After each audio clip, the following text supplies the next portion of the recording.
আসসালামু আলাইকুম বন্ধুরা, কেমন আছেন? এই কোরবানির গরুগুলো কোরবানির সময় আমার দুলাভাই বিক্রি করতে নিয়ে গিয়েছিল, কিন্তু দুঃখের বিষয় বিক্রি করতে পারেনি। গরুগুলো এখন বিক্রি করে দেবে, কারণ এগুলো এখন পালা খুবই কষ্টকর। কেউ যদি নেওয়ার আগ্রহ থাকেন, আমার কমেন্ট বক্সে নাম্বার দেওয়া থাকবে, আমার দুলাভাইয়ের সাথে যোগাযোগ করে নেবেন।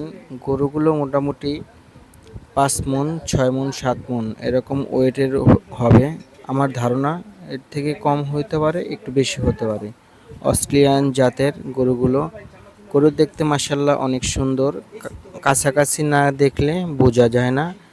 আপনারা যদি কেউ দেখতে চান বা কিনতে চান, নাম্বার দেব, ওই নাম্বারে যোগাযোগ করবেন, তাহলে কিনতে পারবেন।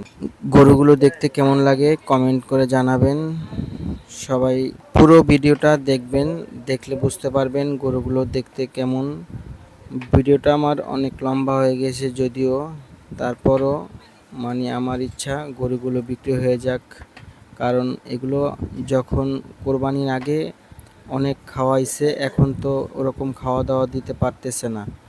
ওই জন্য চিন্তা করছে যে এগুলো বিক্রি করে ফেলবে, না হয়তো আবার আরও 1 বছর পালতে হবে, কারণ এগুলো বড় গরু, পালতে অনেক কষ্ট হয় আমার বোনের। গরু তিনোটাই অনেক ঠান্ডা, দেখেন মুখে কোনো রশি বাঁধা নেই, শুধু গলায় রশি।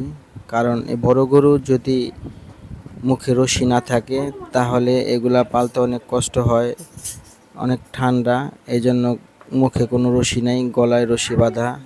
আমি গরুগুলোকে অনেক আদর করলাম, কাছাকাছি গিয়েছিলাম, মানে খুবই ঠান্ডা জাতের গরু। কোরবানির গরুগুলো পালতে অনেক কষ্ট, যদিও ওরকম দাম যারা গরু পালে তারা পায় না, কারণ একটা গরু খাওয়াতে অনেক খরচ, অনেক সময়, অনেক কষ্ট। এগুলোকে দেখে শুনে রাখারও অনেক, মানে এগুলোর পিছনে সময় দিতে হয় অনেক, কারণ বড় জাতের গরু কখন চরে নিয়ে যায় এগুলো খেয়াল রাখার জন্য একজন থাকতে হয়। বাড়ির থেকে কোথাও যাওয়া যায় না, কোথাও বেড়াতে। যাই হোক, ভিডিওটা অনেক লম্বা হয়ে গেল। যদি কারো কেনার ইচ্ছা থাকে আমি কমেন্টে নাম্বার দিয়ে দেব, যোগাযোগ করে কিনবেন। গরুগুলো দেখতে কেমন লাগলো এবং ভিডিওটা কেমন হলো কমেন্ট করে জানাবেন। সবাই ভালো থাকবেন এবং সবাই সুস্থ থাকবেন। সবার জন্য রইল দোয়া ও ভালোবাসা। আজকের মতো এ পর্যন্তই। সবাই ভালো থাকবেন। আল্লাহ হাফেজ।